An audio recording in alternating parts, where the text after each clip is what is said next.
banana slam jam.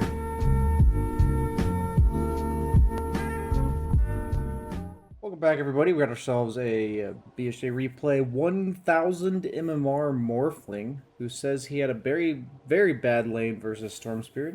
Hasn't played much Storm, so he doesn't understand the matchup at all. And my guess on a better approach is to play more aggressively, but on more strength.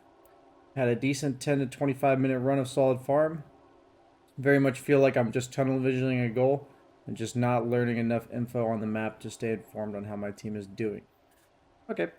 I will say that if you're lower MR, Morphling's one of the last heroes I would suggest trying to learn, unless you're going to play him like 100, 200 times.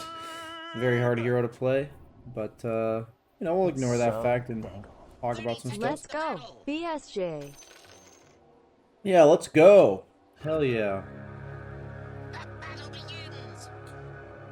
Okay. So you're going to have to learn how to block. That's the first step of mid lane. If this is something that a lot of people still don't understand, I've put it in a lot of random videos. You know, come to me. You should be able to block at least like 75% of games to at bare minimum if you're going to play mid.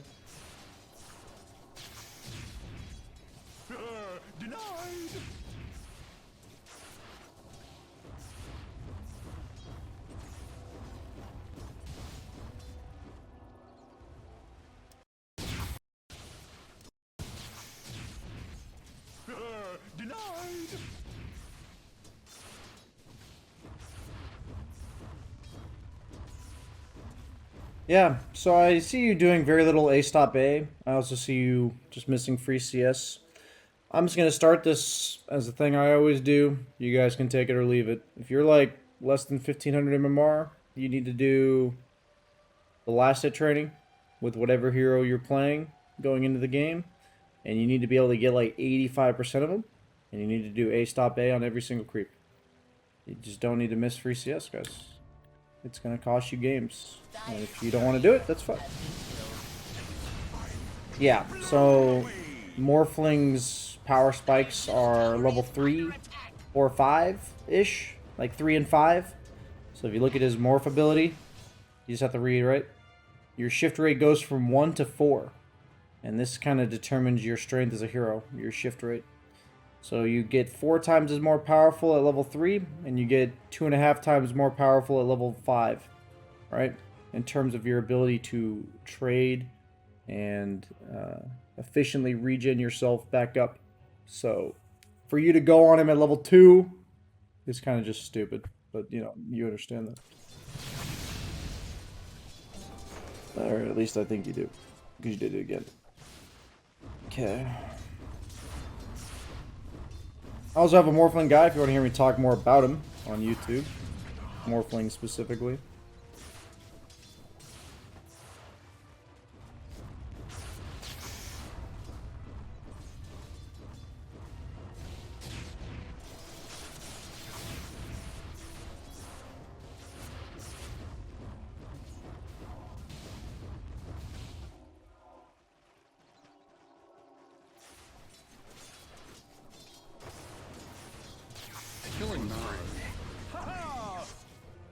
I'll tell you right now, my friend. Your choice moving forward from this replay is to play Morphling 100 times or to just not play him at all. It's really that simple. Morphling, if you watch my YouTube guide, I go into depth about how hard I think Morphling is. And if you're going to play him, why and how you should play him. So, what I'm seeing here is you're fucking up so many things. I don't know if you're new to Morphling. I mean, obviously I know you're overall new to Morphling. But I need you to make the conscious decision now to either play him a shit ton of times or just not play him at all. Because that's the kind of hero Morphling is. And that's fine. Like, you can either choose to play him a shit ton and become a Morphling master, come back to me next month with 50 Morphling games and tell me what I think. Or ask me what I think. But I really do think if you're not going to do that, you're just wasting your time. It's unacceptable to be sitting on this much strength. The whole idea of Morphling that I talk about in my guide is to have bare minimum strength at all times, such that you don't die. So to play Morphling efficiently, you have to be sitting on as little HP as possible all game, So not only does that require you to manage your HP, but it also requires you to understand exactly how much HP you need to live. And nothing more. Meaning if he has 500 damage a burst, you sit on 520 health. Like, that's Morphling. And it's like, every health you sit below it gets you killed. Every health you sit above it is inefficient. That sounds like fun to you, and that's what you want to work on? Then great, play Morphling. I'm very biased towards certain heroes being very bad for newer players. Okay.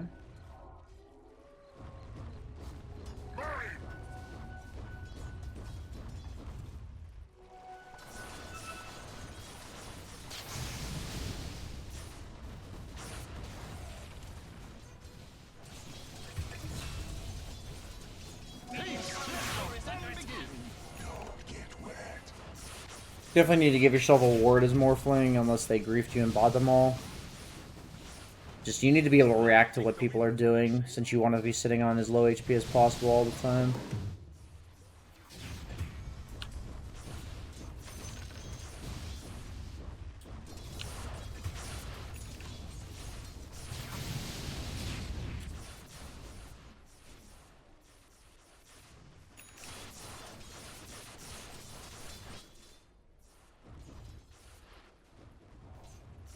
Unfortunate.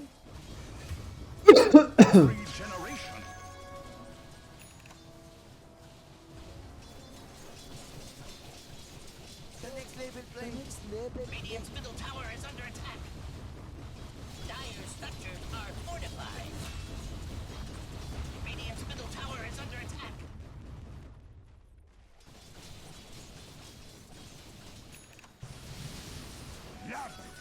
Haste.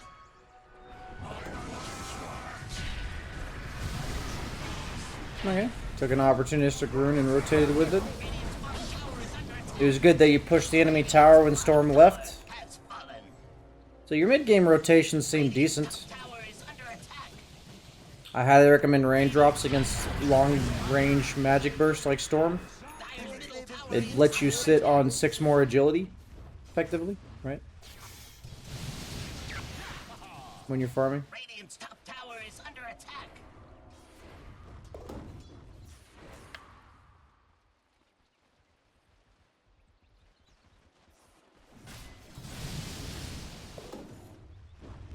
Yeah, I mean, the amount of health you're sitting on is absurd.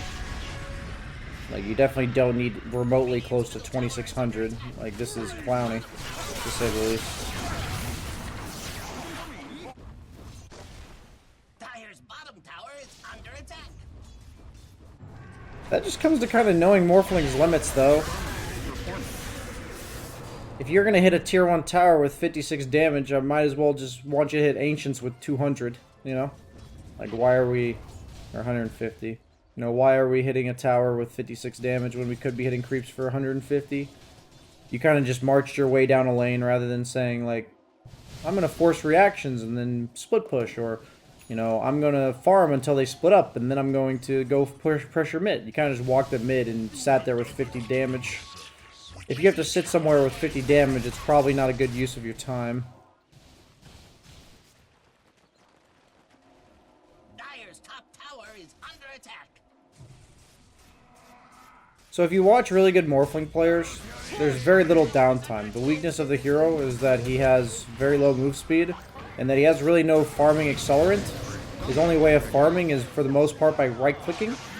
So the way to optimize Morph is how often you play on low health, so that your right-clicks are faster and more damage, and also how often you're right-clicking. There's a lot of random downtime for you. It's 15 minutes in, and you're at 52 CS. So, okay, we're going to be hitting creeps here. I mean, you're sitting on so much HP. You can't be sitting on this much HP. I'll take one quote from my... it's not a direct quote, but it's about approximate. From my YouTube guide on Morphling.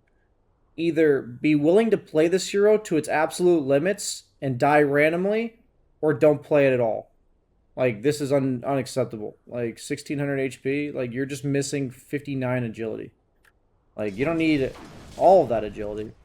But this is just so much HP. You have to be willing to react to Storm, otherwise you can't play this hero. Okay, so you just TP'd in front of your Wraith King while he's top. This was a really bad TP. I talk about this all the time, guys, that there usually has to be one hero that takes dead lane farm, and there usually has to be one hero that plays bottom at this stage in the game when you're dire. Even if you're 1k, you can follow this shit, guys. Even if you're 1k, you can follow this methodology. Please stop TPing to the top half of the map when nobody else on your team is bottom and one of your farming heroes is already top. Stop doing it, guys. Stop. So you make your way back to bottom, so that's not that bad.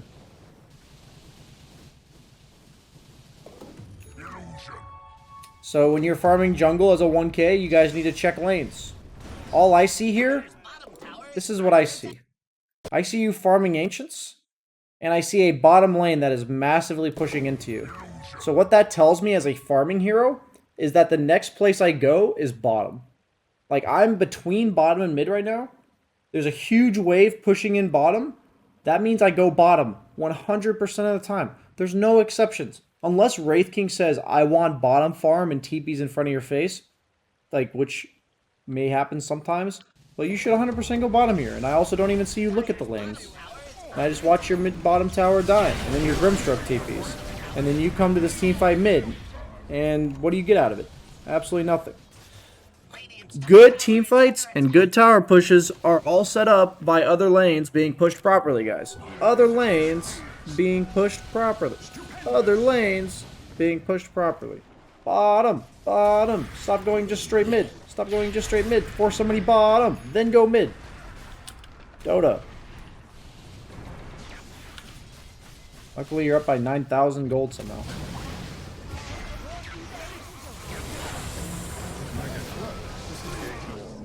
I want all of this after this lane's hitting tier 2. That's what I want. Do it every time. No exceptions. Easy games. Easy games. Especially on a hero like Morphling, who's like super survivable and shit. So you're dealing with Orchid Storm. I understand the E-Blade first, but you should definitely buy a defensive item after that. Either Manta or BKB. Oh, I think Scotty really makes sense.